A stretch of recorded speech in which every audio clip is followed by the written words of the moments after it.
Hello!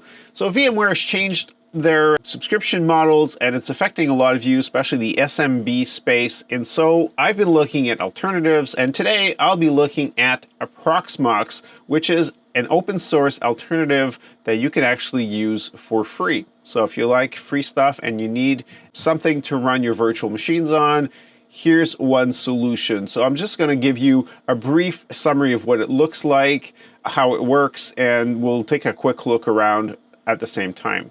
So if you like these types of videos, give us a thumbs up, and of course subscribe. That really helps us out, especially a small channel like ours, and it does encourage us, or me, to keep going and making more videos for you. So appreciate those. And let's go ahead and take a quick look. So I've logged into this virtual environment 8.1.4. Of course, at the time of the viewing, you might be able to find a more recent version.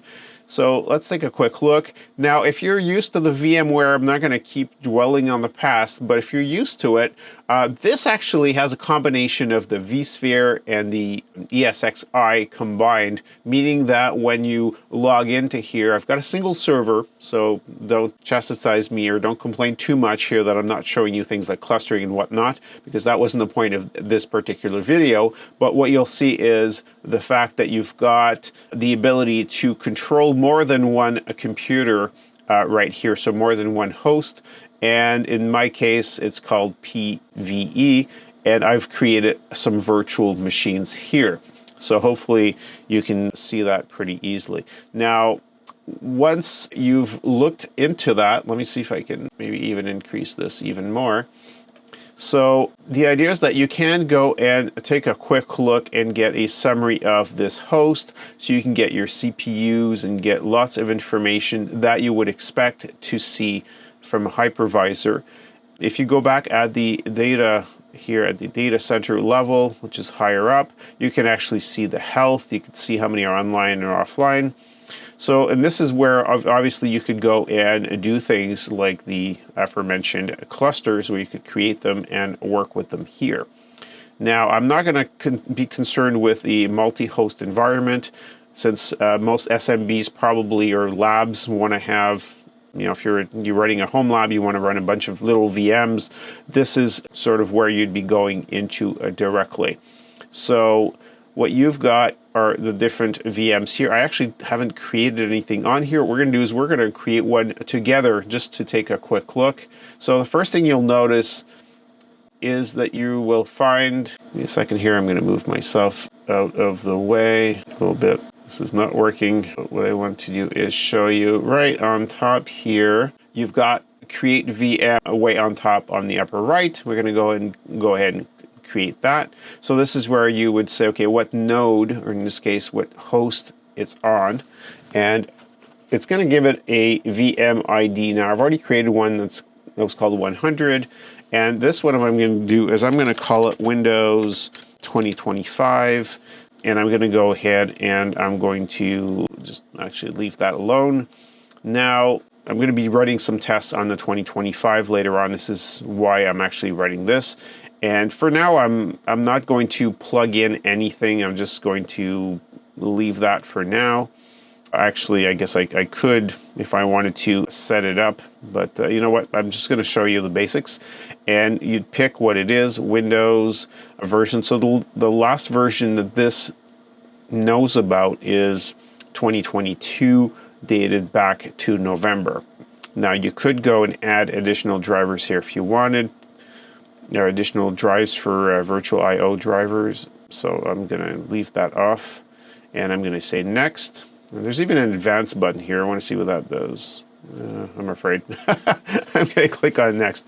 So what we're going to do is we're going to go ahead and select by defaults.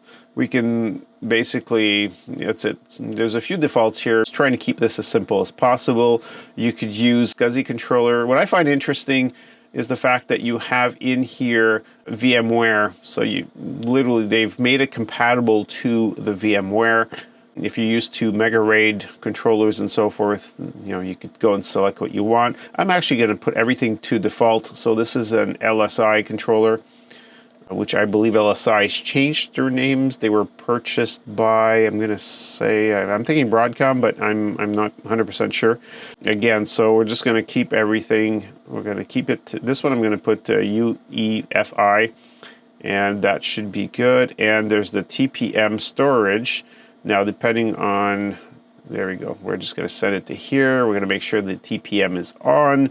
Now, I'm not sure if the 2025 needs the TPM yet. I know that if you're running something like a Windows 11, you would need this, but we'll take a look. And this is just really selecting where it's going. So EFI storage, I'm going to say next. And so now what you'd want to do is create a disk for this new machine. So you could select various types of disks. In my case, let's say I want to have SATA and I want to make it, I don't know, 80. There we go. And a local, actually, that I just literally pick the size. Oops, sorry, that's not what I meant to do. So the bus, so the size is here. And when you're in front of a camera, it makes little things a little different. So it has no cache. I'm actually going to put, let's say, right back. This is unsafe, but I've got a battery in here. I've got a decent controller. I'm not concerned. This is a test anyways, so not the end of the world. And I can click on add, so I could have a second one if I wanted to. And there's something, it doesn't seem to like what I did here. Let me just see. Yeah, I guess it needs a 0. There we go. So, yep. So now we're good. Do next. CPUs. So again, in my case, I have one socket with many cores. So I could say I want to have, I don't know, 12. I think well, let's make it 16 since that is a standard license from Microsoft. Let's go to next. So memory. Clearly memory, you'd want to have a lot more. I'm just going to cheat and put whatever I want in there. So this, okay, so right now I've got a single card defined. I have multiple cards in here. Again, what's interesting is you have VMware VMX 3 in here, and you also have the good old Intel E1000, which I do not recommend. So, I mean, I'm used because of my VMware background to this particular card, but since I'm not in a VMware environment, I'm just going to leave it to this virtual I/O here. And I'm not going to do VLANs or anything fancy in this video. We're going to do next. And here's your summary, and we're going to go ahead and do confirm. And that's pretty much what it took. You give it, and you'll see at the bottom here, tasks, it says create. Now it says okay. I don't know if you can't see the okay, but it's basically done. And I can now go back, and this is what I've called it. So you can see it there. You can actually add notes. And I could go and press console and see what's happening. Of course, it's not on right now. I could see the hardware. So here's my configuration. And of course, it adjusts slightly, like I typed in 12,000. And so, yeah, so it adjusted. I'm probably going to go back and put the proper amount. I'm probably going to put like 16 gigs of RAM on here anyways. And that, so it gives you a bunch of options here. So do you want start at boot? Here's where you could go and edit certain things. So you could say, yes, I want this one to start when I start the system. I'm just gonna actually just cancel this. But point is a free CPU at startup. So you really can go and select what's going on with this. What's interesting is the ProxMox actually has a backup product as well. So it's, there's more products for you for free, and that will be able to keep your VMwares, so I just say VMware, your VMs backed up, and you've got that additional security off of it. And of course, you want to make sure that you always run these, especially if they're going to go into production. Make sure you've got proper backups that are encrypted. Keep some off site and don't get stuck with, in case of a ransomware attack or something like that. You want to make super sure that you're able to recover from something like that painlessly and quickly. So you've got options here for firewalls. I have not played a lot with this yet. The whole point of getting Windows 2025 on here is really to go and play with the environment. But the ease of configuration, as you can see, there's nothing in here that is terribly different from a VMware. It's very similar. It's running on basically a Linux base, and so VMware also was based on Linux. So at the end of the day, they're very similar back-end technologies. Obviously, the companies have gone different places with it. Now, if you are putting this into a production environment, I certainly would suggest that you go and you can get a subscription and get support from them.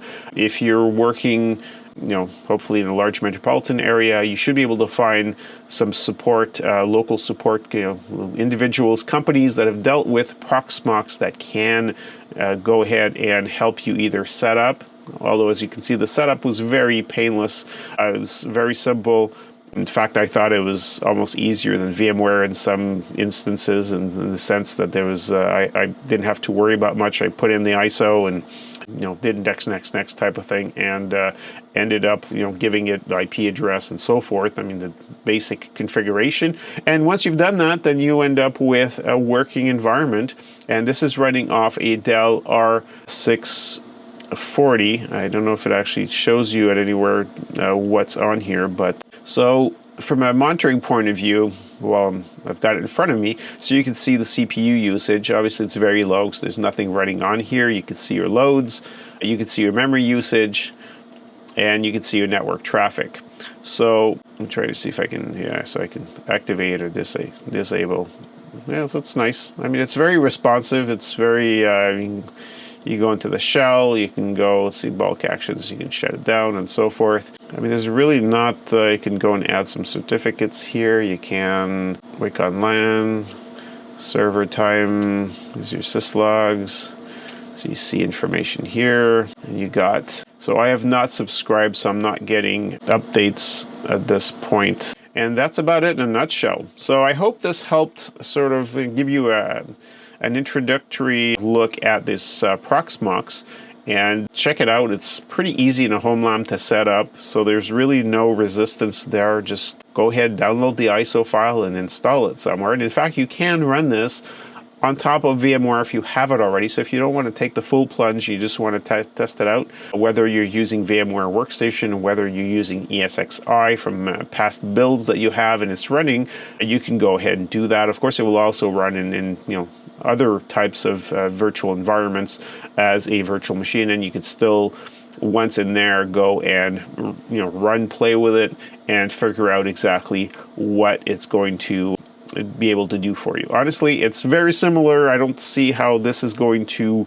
be terribly different, since a lot of the, especially if you have SMB, the users at the end are not going to see a difference if Windows is running on top of this or it's running on top of VMware. They're still just seeing the Microsoft Windows server, so it makes no difference to the end users. So it's really more about the management aspect of it.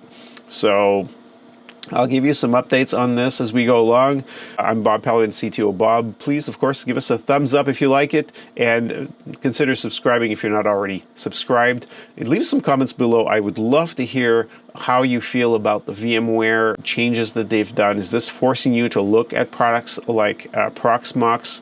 I had looked at the XCP one, and I had looked at a few other ones. At this point, I'm going to try the ProxMox for a little while to see how well it behaves.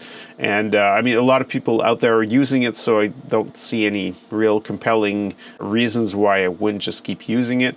But it's one of those things with familiarity. I really want to push it and try to break it somewhat so I could identify or figure out how you respond to disaster recovery scenarios where you have a disk that dies or things like that. Those are the types of things that I need to be able to react to and understand and work with. So we'll take it from there. You can also check me out at CTOBOB.com. So I look forward to all those comments that you'll leave below, and we'll see you in the next video. Thanks so much for watching.